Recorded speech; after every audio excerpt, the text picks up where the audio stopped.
Hey guys, this is Paul with ConvertingCopy.com, and I talk a lot about copy, with that being in the title of the website. So today let's talk about long copy versus short copy. Which converts better? It's an age-old discussion which rages on. And does shorter or less copy equal more conversions? More conversions of your goal, whether that's sales or whether that's getting someone to sign up for your list. Whatever you're trying to accomplish, are you going to have a better chance of getting it done with less copy or more copy? Well, conventional wisdom might tell us that more information equals a higher conversion. But conversely, you could also argue that having too much copy, even if you're making new points every time, will bore your reader and lose their interest. And that's the worst thing that can happen to you if they click away. So, in terms of long copy versus shorter copy and which converts best, I think the biggest factor comes down to your visitor's motivation and whatever kind of offer you have.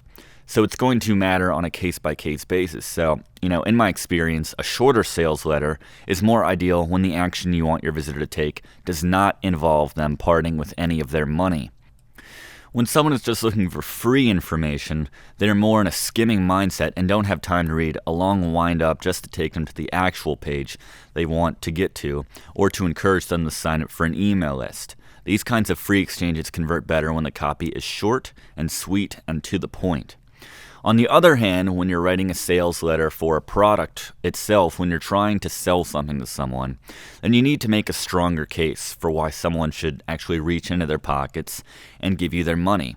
You need to do what you can to convince your reader that your product is the best and only solution to their problem, which you can do by checking out my sales page copywriting tips, and I'll include a link to that in the description of this video. But to simplify that and sum all of that up, generally shorter sales letters convert best when the transaction doesn't involve money. And this makes sense because when something is free, then that's the best selling point which it has to offer for it. And there's no need to beleaguer the point by talking about something more than you need to when they've already been hooked on the line. And at that point, you just want to point them to where they can sign up or receive any kind of information that they're looking for, as opposed to losing them with too much copy at that point.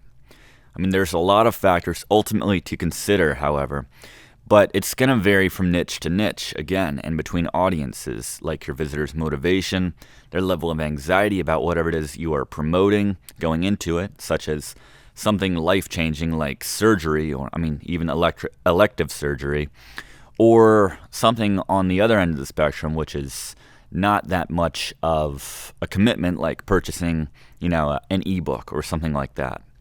So there's obviously going to be a lot more to consider when you're selling something like an ebook versus more research going into elective surgery or purchasing a car or something like that. So, the level of commitment and cost associated with achieving the conversion plays a big role in short versus longer copy. The more of a commitment, the more copy you're going to want to supply them with. But ultimately, if all else fails, the best thing that you can do, as always, is to split test various links of your page and find out which one ultimately converts the best for your product, your service, or your goal specifically. And remember that copy length is definitely one of those metrics which you can and should test. All right, thank you for watching this video, and I will see you guys next time.